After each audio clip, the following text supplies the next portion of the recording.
نہ تو اندھے پر کچھ گناہ ہے اور نہ لنگڑے پر اور نہ بیمار پر اور نہ خود تم پر کہ اپنے گھروں سے کھانا کھاؤ یا اپنے باپ دادا کے گھروں سے یا اپنی ماؤں کے گھروں سے یا بھائیوں کے گھروں سے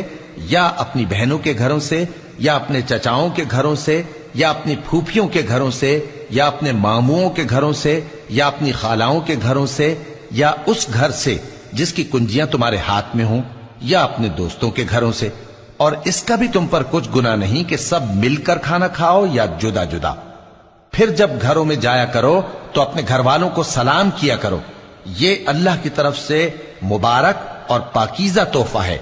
اس طرح اللہ اپنی آیتیں کھول کھول کر بیان فرماتا ہے تاکہ تم سمجھو۔ مومن تو وہ ہیں جو اللہ پر اور اس کے رسول پر ایمان لائے، اور جب کبھی ایسے کام کے لیے جو جمع ہو کر کرنے کا ہو پیغمبر کے پاس جمع ہوں تو ان سے اجازت لیے بغیر چلے نہیں جاتے۔